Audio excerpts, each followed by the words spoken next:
Hello, everyone. I'm really pleased to be able to speak with you today. I hope this ends up being more of a conversation than a presentation, though at the outset, to kind of get me warmed up and all of us on the same page, I'll um, lay out some issues on a few slides. But after about 20 or so minutes of that, then I would hope we could use the remainder of the time to talk with each other about some of our thoughts about change and leadership. And the first slide, I'll try to use a few quotes as we go through this. So if you could turn to the next slide, Nancy. What I'm going to do is use quotes which often encapsulate or capture a whole number of ideas in a few words, and also some real life examples, things that have happened to me and to others, just to offer some ideas about what has or has not worked, because sometimes we learn as much from failure. And so Heraclitus, I'm sure you've seen some of these quotes. Heraclitus said about change that the only constant in life is change, and you cannot step twice in the same river. And Ben Franklin, the variation on a theme, said, when you're finished changing, you're finished. And I think the reality about talking about change management is that change is unpredictable. It sometimes is anticipated, but more often not. Who had even heard of COVID 15 months ago? There are some things we can do to kind of be ready for it, but in the end, it ends up sort of falling into our lap if we're in a leadership role, and now we've got to do something. And so I'm going to give you the answer to the test in the next slide, which is, what do I do as a leader confronting change? And I'll either deal with change by trying to create change. Maybe I've got a group practice in my residency that I'm trying to get people to change what they're doing. Well, now you're going to create change. Or even more often is that you're responding to change. You're dealing with a changing environment, and what do I do now? And John Cotter's been a leading academic in this area, and he really describes kind of 8 areas to think about when you think about leading change. The first is you're going to need to get all the people that you work with on the same page around the urgency of the issue. And if this is, you're sitting in the Roosevelt Room of the White House, it's February 1st of 2020, and you're getting a presentation from Tony Fauci about this virus from Wuhan, China, what do you do? Well, you can try to reassure the public. You can downplay the change. Or you can anticipate that big things are in store for Americans. So none of us knew back then what was going to actually happen. And so at some point, if it's a change that's going to be profound and irresistible, you've got to get people having a sense of urgency. Some people call this the burning platform. You've got to, make it so apparent to people we have to do something differently now because we're on this burning platform. In fact, what I'll do as I go through this, because COVID is a good example, is I'll actually use President Biden as a little bit of a case study in his approach, both as a candidate and then once he was inaugurated. So what did Biden say through most of the campaign? It's all about COVID. It's all about beating the virus. We heard that again and again and again. And one of the key issues for leaders, as for politicians, is your ability to articulate a message that is straightforward, simple enough for all the audiences to understand, and that you are consistent about it. And having worked in the past with then Senator Biden, always a very nice guy, very, very bright guy, but would often wander off message. Well, the credit I will give him during his campaign cycle and after his inauguration is that he's been on message consistently. And I think that's helped him a lot. Because at the end of the day, what it all comes down to for the leader is having sufficient trust among the followers, and you as a leader having trust in the followers to get done what needs to get done. And so I think Biden has followed through on that by saying, we're going to have 100 million shots in arms within 100 days. We're going to have the American Recovery Act passed, and those things indeed have already happened. You will also have to have another group of people that you work with. Now, it might be setting up yet another coronavirus task force, as President Biden did when he came into office. But you may be just working with the same group of people. Maybe you have an executive committee and you're the department chair. And that may well be your guiding team, or it may be a special enough project you need to get another subset of people, maybe with different skills or special expertise. You got to get right what you're going to be trying to do, the vision. One of the key challenges of every leader is translating vision into reality. And that is never as easy as you might think. It always sounds easy in the abstract, but it is hard work. It's difficult. As the politicians sometimes like to cynically say, if you think you got power, try ordering somebody else's dog. In fact, people have their own minds, and your challenge is to help you all kind of come to the same place in terms of your thinking. Communication skills are key in any, if we're going to look at this as sort of a campaign, in any campaign, and it's got to be consistent messaging. It's got to be honest and authentic messaging. One of the key attributes of any good leader is empowering others that you work with. It always seemed ironic to me that you see this all the time in a medical school where you'd have, as a chair, you'd hire all these wonderful faculty, and then some chairs would tell each faculty exactly what they had to be doing. Well, that seems kind of dumb. If you hire smart people, you let them go do the things that you hired them to do and not try to, prescribe everything they're supposed to do. Go for low-hanging fruit early on. Get some early victories under your belt, because as you do that, you build momentum.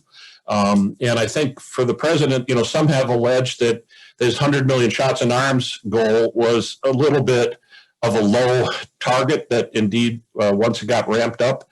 But even until a few weeks ago, it wasn't all that certain we were going to get to 100 million shots. And so it was an ambitious enough goal. It was a clear enough number that everybody could look at it and say, yeah, he really did do that. And I think it's going to be building trust. If you look at his approval ratings, they continue to drift upwards as COVID is the incidence is dropping. Though I would remind people that we're down around 70,000 cases a day right now, which is where we were back in July when we thought it was so horrible that it was so high. So don't exhale yet. And another key ingredient for any good leader is, if you're on the right path, don't let up. You've got to keep at it.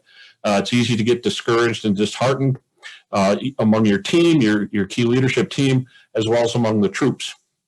And ultimately, let's say it's a change you're trying to make in your practice, a key attribute of an ultimately successful program or campaign is to have the change stick or persevere. And we'll talk a little bit about that later in a few slides down the road.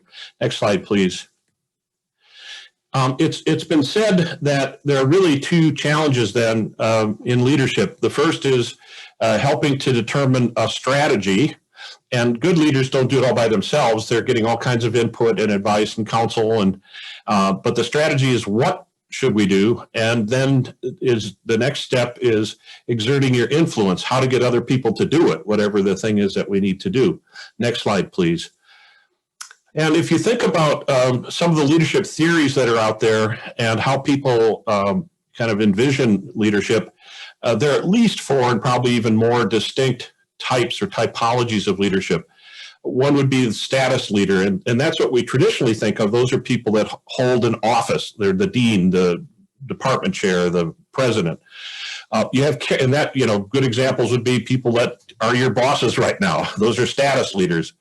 And I will tell you, though this is no great surprise to any of you if you've been in your jobs for a while, is there's a wide range of ability among status leaders. Sometimes people have the title but don't necessarily have the skills. There's kind of a mismatch.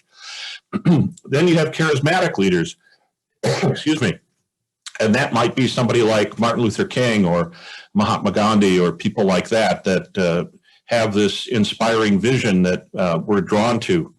A servant leader is someone who, continuously puts the needs of those that follow before their own.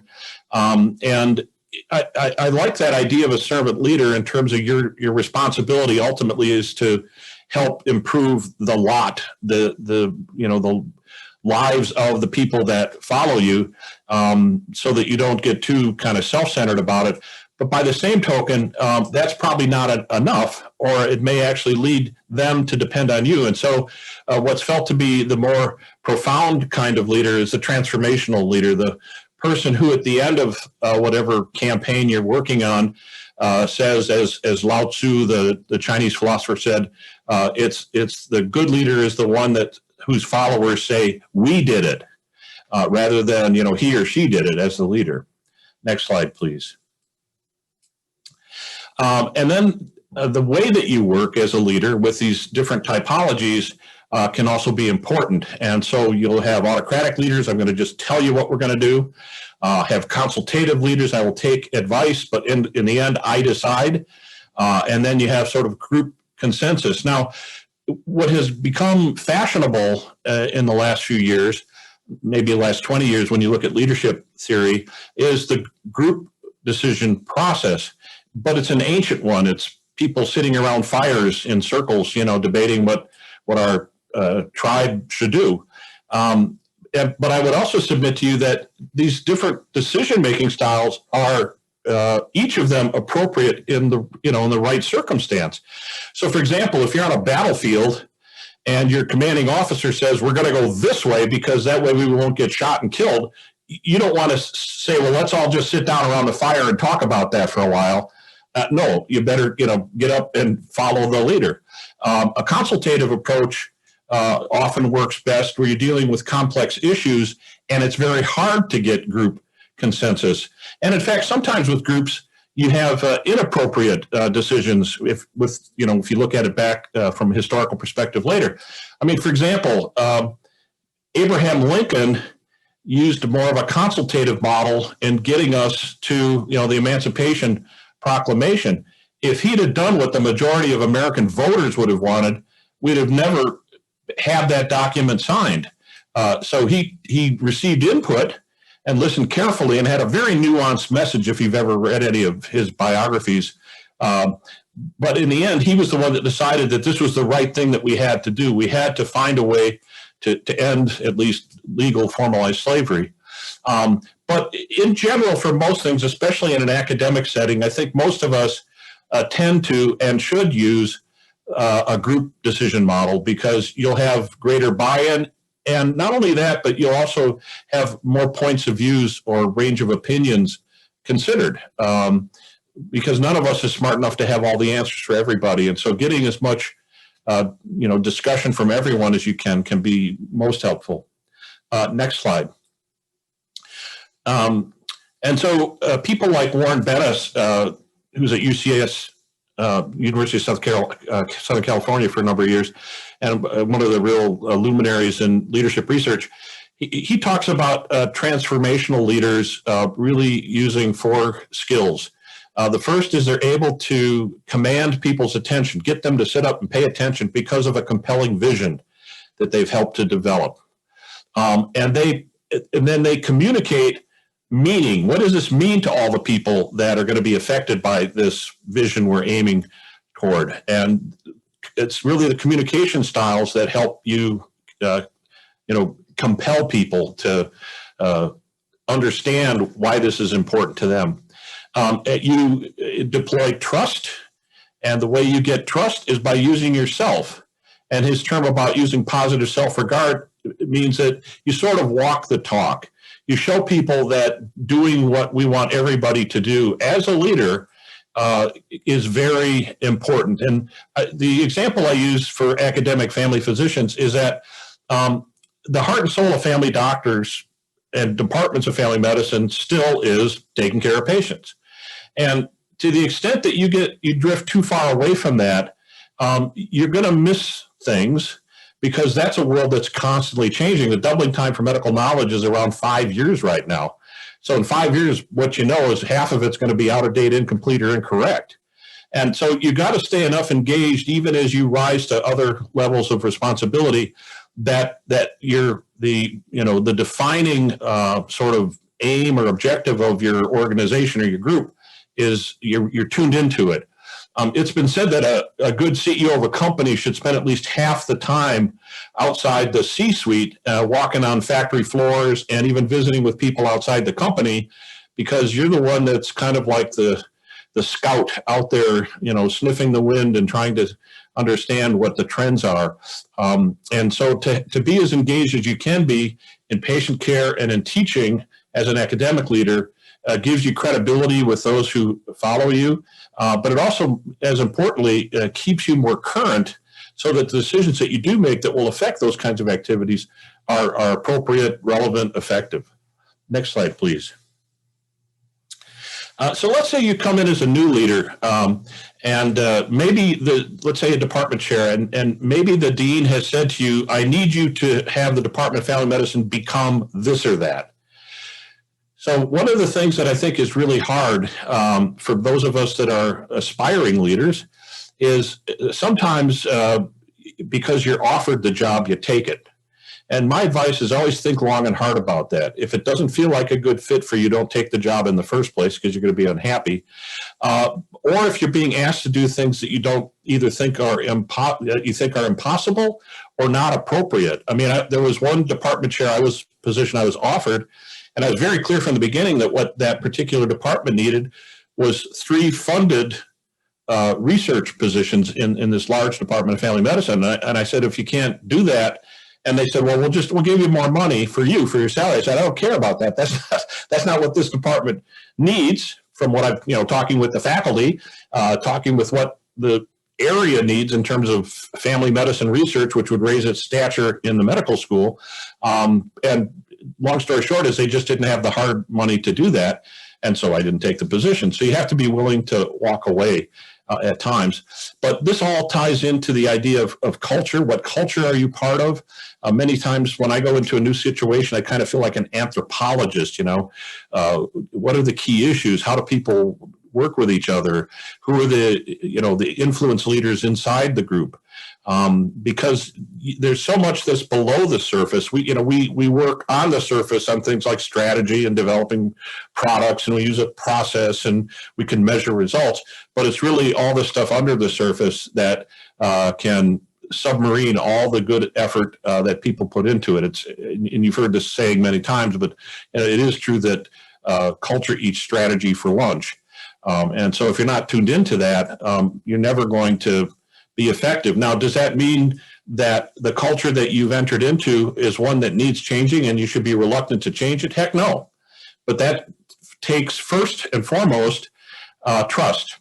And so I'll use myself as an example of sort of a leadership lesson, learning from relative failure. When I became a chair in Wisconsin, we had a pretty large faculty by that point. It was about 150 faculty statewide. And what was emerging at this time was what was called the grunts versus the eggheads subcultures. And what had happened in the preceding years was a lot of money and energy had gone into recruiting very capable, rising stars in research. And that indeed helped our department in many, many ways for years to come.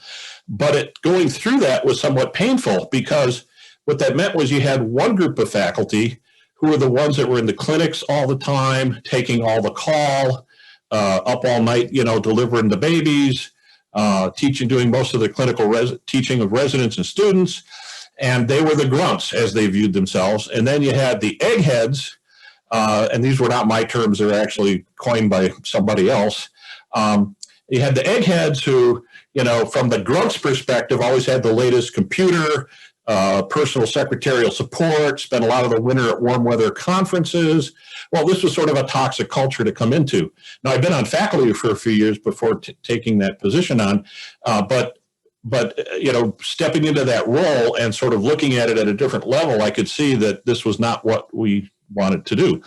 So one of the things that I did is, and we were going through big changes at that time. We were moving from a departmental partnership model of practice to one where we formed a single foundation for all of the departments of the medical school. And that meant that we had much less control over our practice environment than we used to. And so there was a lot of anxiety about that.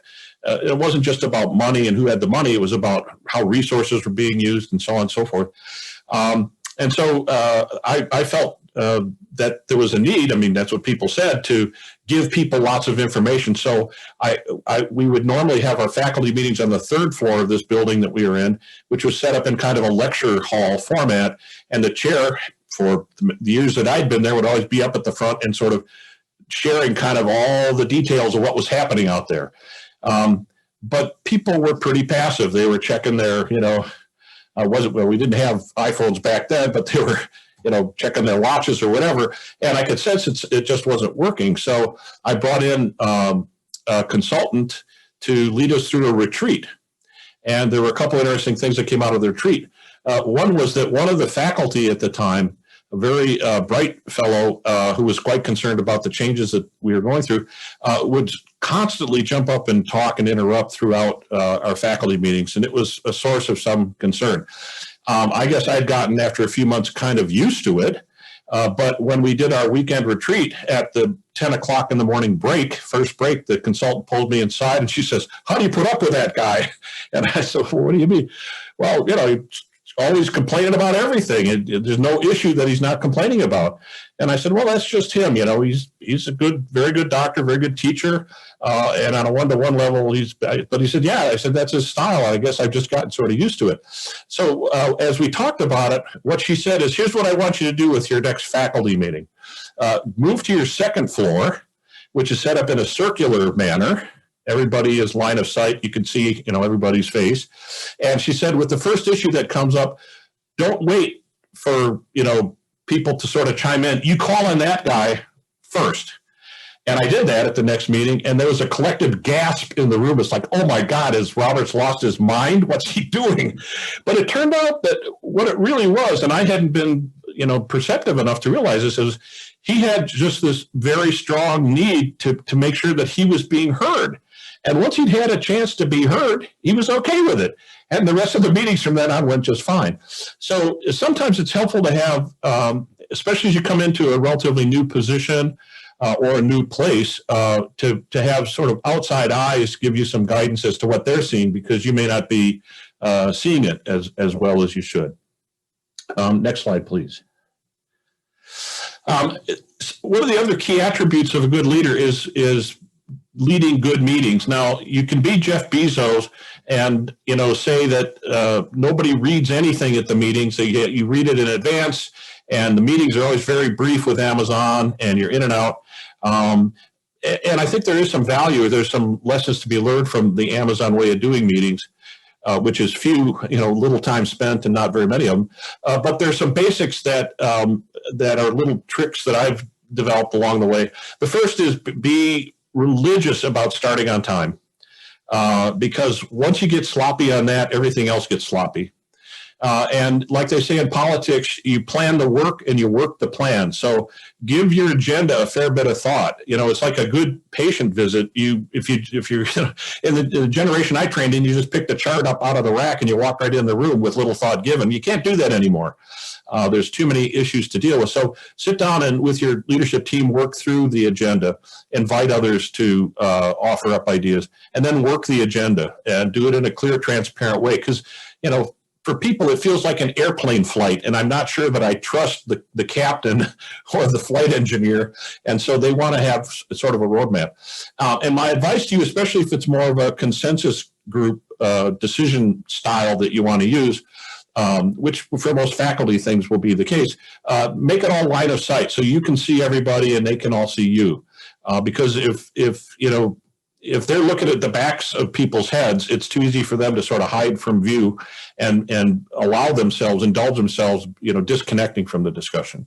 And then as you go through it, check out the group. I mean, any big issue, what I've learned to do is I actually go around the table, because we all have different styles. Some of us are extroverts, some of us are introverts. Many times the introverts will take a fair bit of time to kind of think through their thoughts quietly. Don't miss that great idea that they have. Call on them. And, part of their responsibility being at the meeting, even if they're a little uncomfortable speaking up, is that they need to contribute too. The extroverts are going to contribute whether you want them to or not, but make sure that everybody's got a chance to share their ideas. And then periodically summarize the actions. Okay, it sounds like this is what we decided to do. Am I reading this correct? Okay, let's move on to the next item. And then when all is said and done, you give them follow-up. It can be fairly short turnaround minutes. It can be, here's what the actions have caused to happen. But these are basics of running good meetings, because it's one of your times when you're leading. It's like being an actor. You can practice your lines at home, but when you're doing a meeting, you're on stage, and your performance does matter. Next slide, please. In fact, one of my politician friends likes to say that politics is show business for ugly people. So, how do you, if you're looking to cope with change, how do you do that, whether you're either creating or responding to change? The time-honored way of doing this is using either the Shewhart cycle, it's also known as the Deming wheel, the Plan, Do, Check Act, or the Plan, Do, Study Act. And it's a pretty simple concept. I'm sure you've all gone through it. In the planning phase, you're trying to do an environmental assessment. What's going on? What are we concerned about?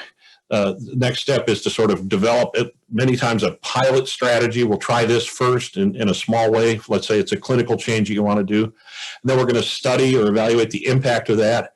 And then we're going to be making it more widely used or more universally used. And then we continue to monitor that and as need be, make modifications to it. Pretty simple model. Next slide, please.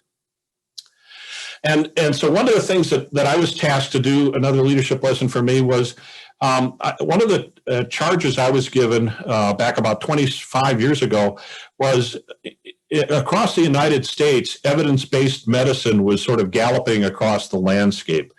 And my department chair at the time, who was the guy that had hired me, said to me, actually within the first couple of weeks of my joining the faculty, said, I want you to go up to Hamilton, Ontario for the summer.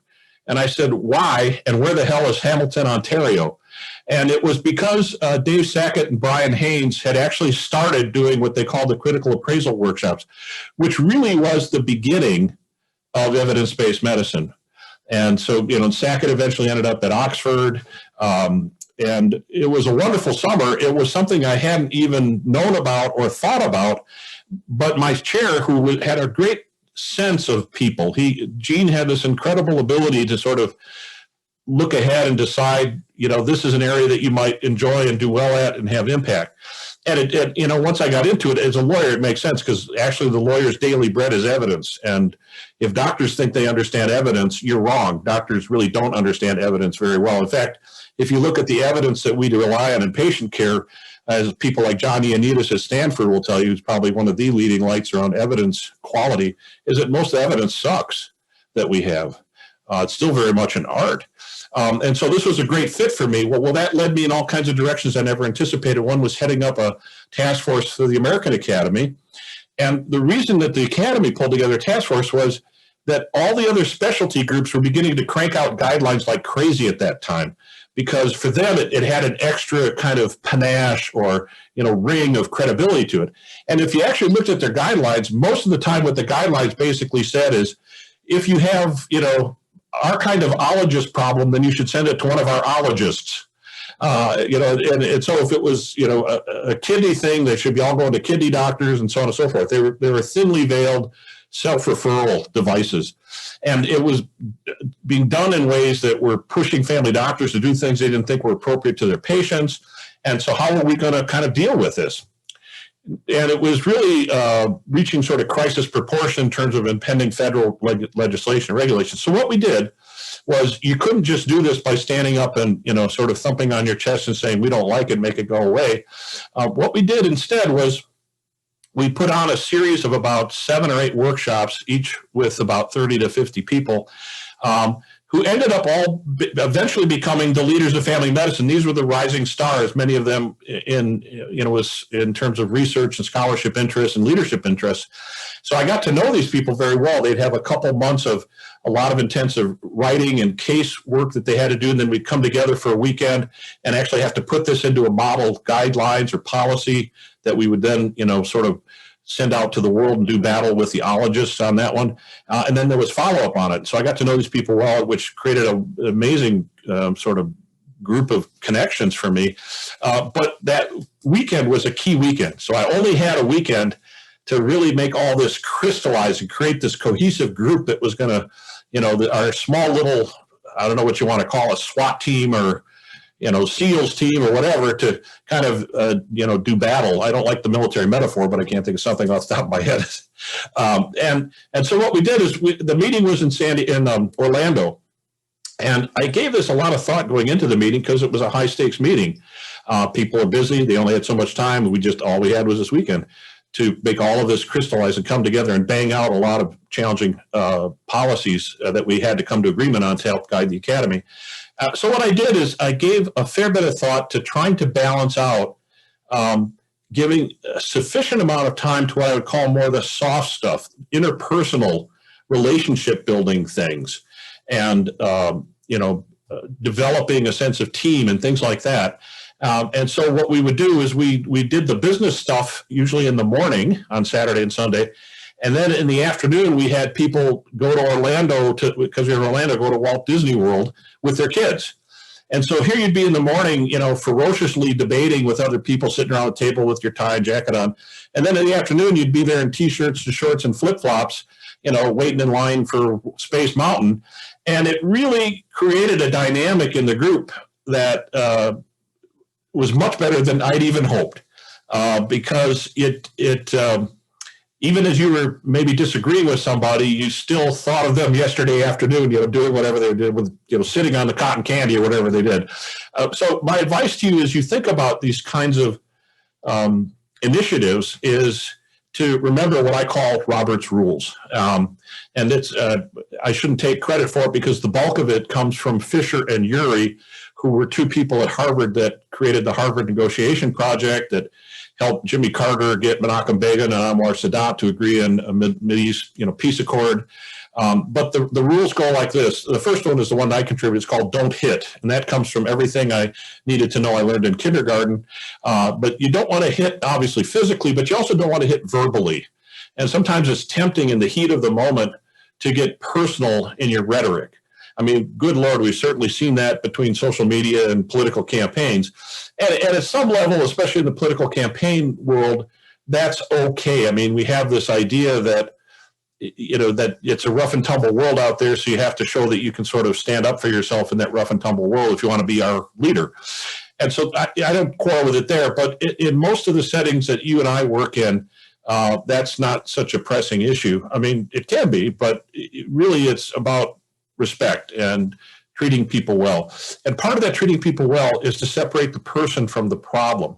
It's really easy as a leader to sometimes hear the negative stuff that comes at you, as it always does, as sort of a personal failing on your part, and it may not be that at all. In fact, one of the bits of advice the dean gave me just before I started as chair was, he said, you're going to have a lot of people starting to line up to come into your office once you take on the job. And he said, only about half of them actually want you to do anything. They just want to be heard. And he said, your challenge as chair is to figure out which half. And God, that was great advice. And so one of the things I learned to do is to say, well, as we get to the end of any meeting, what would you like me to do? What plans or ideas do you have that you'd like me to? And sometimes it's, no, I just wanted you to know about this. That saved me a lot of time. Another is to focus on interests and not on positions. We often get stuck in a position, and the classic story there is the tale of two sisters fighting over an orange in the kitchen. I want it, mine, and finally one takes out a knife, she cuts it in half, gives a half of the orange to her sister, who peels off the rind and eats the fruit, tossing away the peel. The other sister that cut the orange takes her half and actually shreds the peel with a shredder and puts the shreddings into a salad and dumps the fruit, because they were so fixed on their position that they really overlooked the opportunity they had to create something much better if they'd have focused on what their true interests were. What do you really want? And anytime you can develop an option for mutual gains, it's sort of the proverbial win-win. You're always going to be better off. But this does not mean it's all just warm and fuzzy. You do lay out objective criteria that you can agree on. It might be key performance indicators or whatever kinds of criteria are appropriate to the task you're working on, because that also reduces greatly the conflict when you can point to whatever the object or the goal was that you were aiming at. Next slide, please. Now, when people talk about all of this, and it is many times people have a disdain for politics, or as my Southern friends like to call this, polytics, many ticks, or small blood-sucking arachnids, because that's what this picture shows. But the next slide reminds me, if you go to that, Nancy, the next slide, that it's really about people. Politics is about people. Now, I'm not trying to be silly or excessively cynical here. It's just simply to say this. When you're in a leadership position of some consequence, you're going to feel like you have people pulling at you all the time, from above and from below, and pushing at you, and it doesn't feel good. And it can be draining. And that's the politics. But if you remind yourself that it's just about people, and people can often have different values, different points of views, sometimes they may come around to your point of view once they've had a chance to kind of hear what you have to say, sometimes not, and you have to respect that. But I think one of the hard parts of leadership for many people is, for example, for those that tend to be more introverted, if introverts generally, in my experience, are people that find having to engage with other people kind of, it's tiring, it's fatiguing. It takes energy to do that. Whereas extroverts tend to get energized by interacting with people. And, of course, in all parts of our lives, we're followers at times, we're leaders at times. And so it's not like you're in one fixed role. But, if you really don't like do public speaking, then, don't run for president of the United States, because you're going to do a lot of public speaking. It's sort of making sure that your skill set and interests align with what you're trying to do. Next slide, please. This was the first woman to become an admiral in the Navy. She was actually one of the early computer geniuses. She trained in computer science. And, she would, one of her key leadership lessons was, and she would remind us that you manage things, but you lead people. And that may sound overly simple, but it's actually quite profound, because a lot of what we call leadership in many day jobs is really management. It's sort of getting tasks done, but it's not helping people stretch themselves, reaching new levels of skill and performance and confidence and all like that. So I've always found Admiral Hopper's advice quite profound. Next slide, please. A couple other examples just to sort of close out the didactic part, if I call it that. This is Dr. Margaret Chan, and the quote by a guy named Andrew Gaskell is, a good leader takes a little more than his share of the blame and a little less than his share of the credit.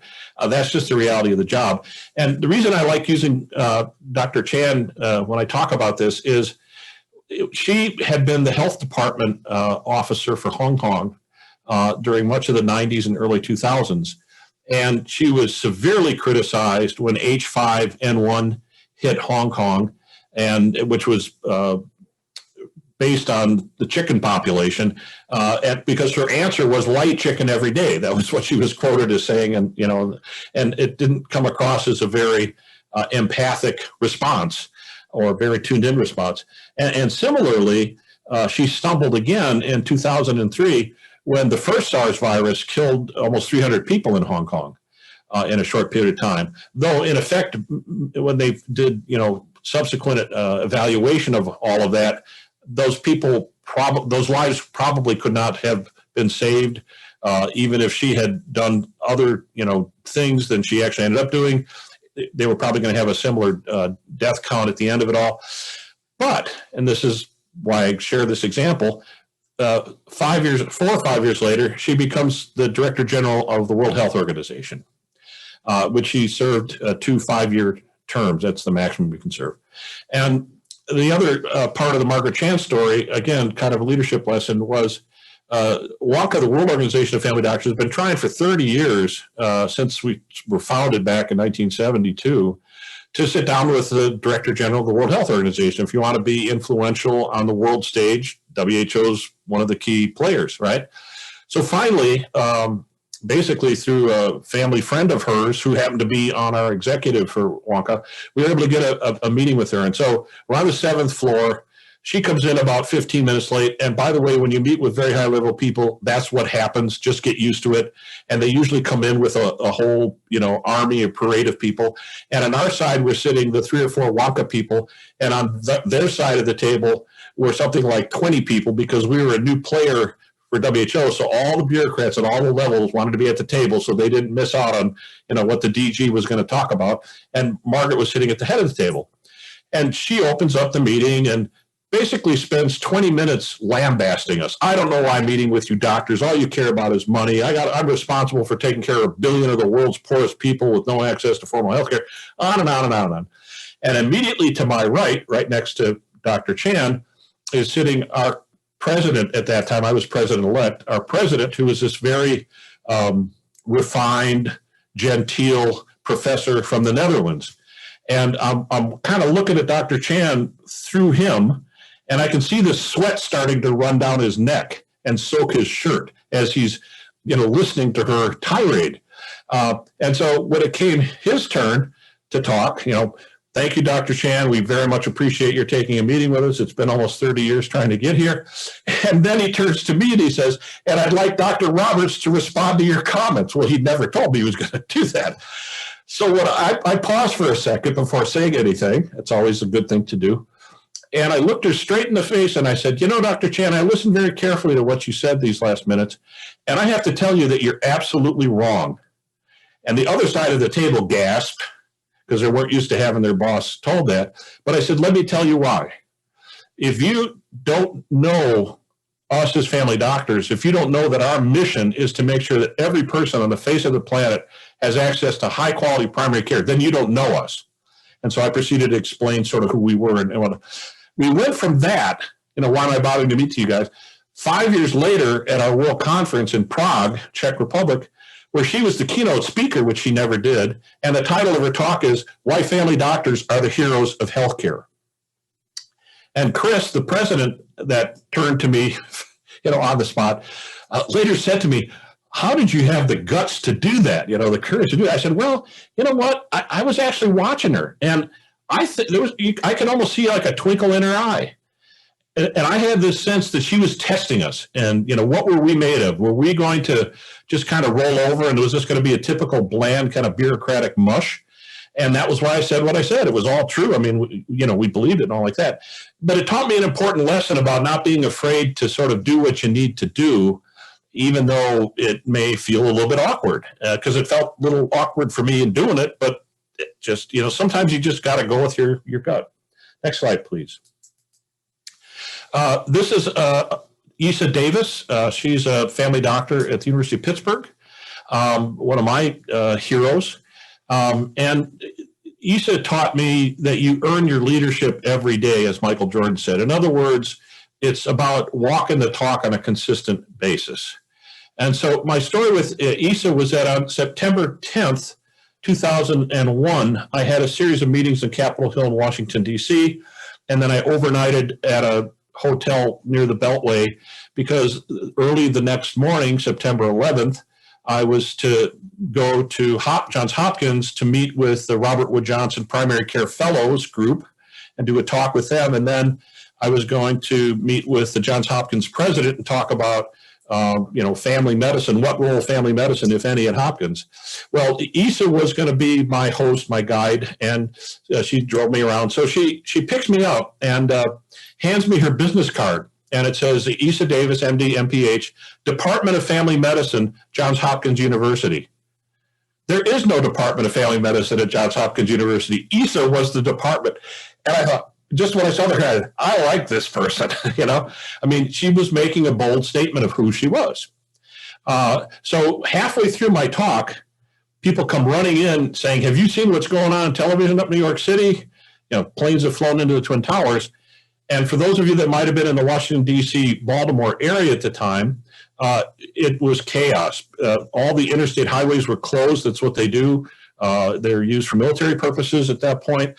And so you had all these Baltimore parents trying to go get their kids, and they couldn't use, Interstate 95. And they sometimes were literally driving up on sidewalks and busy, congested street corners to get around to where their kids' school was. And so Issa and I are driving through this craziness to Franklin Square, where there's a residency program that she would precept at every Tuesday afternoon. And so we're in this long line to make a left turn. And Issa says to me, and there are several homeless people just sitting there with their, signs. And Issa says to me, could you reach in the back and give me that paper bag? And I'm sure. So I reach, it's kind of heavy. And she rolls down the window, and this man steps up and she hands this guy a bag. And I said, what was that about? He said, well, she said, every Tuesday when I come by, I bring clothes and food and things like that. And I'm just in the habit of giving them. And it had such a profound effect on me in the midst of this awful, awful day to have someone who in her own, otherwise unknown way, own quiet way, trying to change the world. And what's happened since is that every September 11th, Issa and I correspond with each other and update each other on where we're at and our families and careers. And again, to me, that was an example, even though it was, nobody knows about it except for me, but it was a very profound example of leadership. She has, as her career has played out, changed the world. Next slide, please. And then ultimately, as Abe Lincoln reminds us, whatever you are, be a good one. In other words, when you do this leadership stuff, you've got to be good at what you do. There's nothing that's more embarrassing or wasteful than having people leading that don't do a very good job. Now, these skills are learned. It's not, you can take communication skills, media training, negotiation, training. And if you need that as you progress in your career, do it. I certainly haven't found it helpful. But Barbara Starfield is one person that did what she did very, very well. The leading researcher on the value of primary care in healthcare. And I wanted to tell Barbara's story for a moment because, again, for me, it had a great impact. So Barbara grew up in New York, went to college and medical school there, and then went to do her pediatrics residency at Hopkins. And coming out of her training, she'd married one of the internal medicine resident graduates. And she and Tony decided to stay at Hopkins. And she was very interested in social justice issues and wanted to research what role, if any, does healthcare have when it comes to social justice and equity. And so she spent the next 20-some years in the School of Public Health, rising through the ranks academically, looking at equity in healthcare. And she concluded that it was really primary care that had the greatest effect on equity. And in fact, her disciples will tell you, as they've continued to research this, that the most important thing that determines your longevity is not your income, not your education, but do you have access to a high-quality family doctor? Which shocked me when that's a paper by Liu Shi in the Journal of Poverty and Care of the Underserved. But the way that I came to know Barbara was she called me up right after I'd been elected, president-elect of the American Academy of Family Physicians, and it was like 1 a.m. my time. She was out in Stanford at that point. This was a meeting in Florida. And, Barbara in some ways was kind of like the absent-minded professor. It was 10 o'clock at night where she was, so it must have been 10 o'clock at night everywhere else in the world. And she said, hi, it's Barbara Starfield. I want to congratulate you on your election, Dr. Roberts. I just got news. And she said, if you got a minute, I'd like to tell you everything that's wrong with family medicine. And I sort of held my phone away from my mouth. Who the heck are you to tell me about family doctors? You're a pediatrician at Hopkins. They don't even have a department. But I was smart enough to bite my tongue and listen. And she indeed told me a lot of what was wrong. And over the next dozen or so years, Barbara became like a mentor to me. And I would communicate with her on pretty much a weekly basis by phone, by Skype, by email, even though we'd only see each other several times a year, usually at international meetings. And Barbara was this force majeure who was called in by health ministries all over the world as they were going through health system reform. And she would come in and explain to them why primary care was so important. And that's why you had the Alma Ata conference, the declaration there, and just recently revisited. And in many ways, she, not well known to others, but she was, as an individual, probably responsible for more of the enlightened policies we see, especially in places like Europe and the Far East, Singapore, and so on, and in building robust primary care systems. And the thing I will leave you with in terms of Barbara's story is every year at these annual meetings, she'd come running up to me with her computer in hand, and she'd say, as we model the impact of primary care, we know that if you increase the number of specialists in a community of 10,000 people by one specialist per 10,000, the death rate goes up 2%. But if you put a primary care doctor in there, the death rate goes down 5%. And she said, I think I understand that. With a specialist, you have more potentially harmful interventions. It's late stage diagnosis and all that sort of thing. She said, but the thing I don't understand, Rich, is when you look at just family doctors among the primary care doctors, the death rate goes down 9%. And why is that? And she said, and it even seems to be true with children compared to, kids taken care of by family doctors compared to pediatricians. And I said, Barbara, I have no idea. All the general pediatricians I know are wonderful doctors. They think of the whole child, they think of the family, they think of the community. But my last meeting with her, which was in Cebu, Philippines in February of 2011, I was able to tell her why, because I had an example in my practice where on my schedule was a single, 15-minute visit for a 3-year-old with an ear check after an ear infection, which as an experienced doc that knew the child and the family well, should be a 3-minute visit, ears look okay. But in this case, this was a mom that I'd taken care of since she was a little girl. I delivered both her sons. When she went to get married, she said to her 6'4" big strapping construction worker husband, I won't marry you unless you go see Dr. Roberts for a checkup first. And he was kind of afraid of needles and doctors and things. And why would I ever want to go? And her answer, with both of them having grown up on a farm, her answer was, well, I'd never buy a horse without asking a vet to check the teeth first. But the real reason was that when this guy would drink alcohol, he'd get abusive. He was a binge drinker, and I don't think ever physically abusive because she was a little bitty thing and he would have killed her, but verbally abusive. And so he did indeed come into me. Thankfully, I was able to pick up on it. We got him into intervention, and he'd done well those 9 years of marriage. So now I'm seeing that 3-year-old. His older brother is in the room, his 6-year-old brother. And as I'm getting up to finish the visit after just a couple minutes, mom says, "Oh, could you look at Jimmy, the 6-year-old? His first grade teacher thinks he might have attention deficit disorder." And this kid's doing backflips off the exam table and swinging on the cabinet. Yeah, I can see why she might say that. And so I go out, I get Vanderbilt forms, we sit down, we talk about them. And I said, now I want you and your husband, James, to fill out some of these forms at home. Please take these ones for the teachers and then bring them all in 2 weeks. We'll have another appointment, you and I and Jimmy, and we'll go through it. We'll score it and see if ADD is an issue and what, if anything, to do about it. So I'm thinking, geez, I'm still 7 or 8 minutes ahead on my 15-minute visit for computer time and telephone calls and things. And now I got my hand on the doorknob, and I turn around and say, "Goodbye, Julie." And there are these big alligator tears coming down her cheeks. And I stopped. I said, "Julie, are you okay?" She said, "Well, James has started to drink again, and he had lost his job." This was during the recession in 2010. And she said, "Our health insurance runs out in a month. Our unemployment runs out in a month. I've been looking for work. I can't find work. He's not been able to find another job. He's just really worried." So I said, "Well, all right, we'll get James in to do another intervention." "Well, how are you going to do that? I hate to come to the doctor." I said, "Well, I know how cheap he is. Tell him he's got a month of health insurance left and he's due for a tetanus booster and a cholesterol check," which were both true. And that's how we got him in. I did another intervention and they did fine. And as you got into it with Julie, my 15-minute visit stretched out to a 40-minute visit because she was clinically depressed.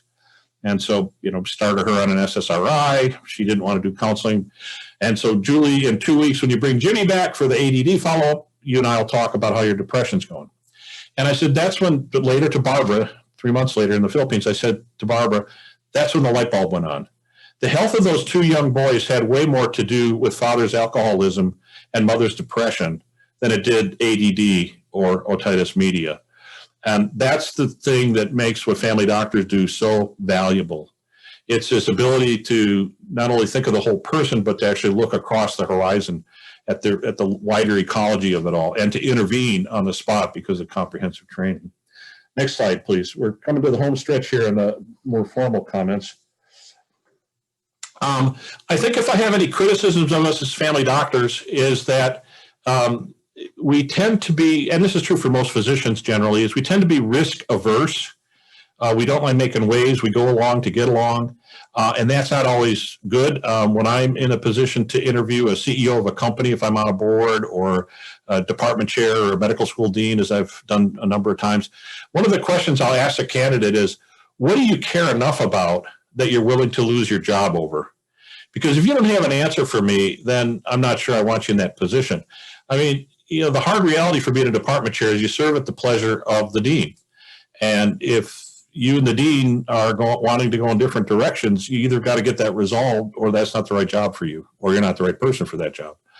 And so I think if I have a criticism of us, it's not that we think too big, it's that we think too small. And the first woman president or head of state in Africa, President Sirleaf, was once said that the size of your dreams must always exceed your current capacity to achieve them.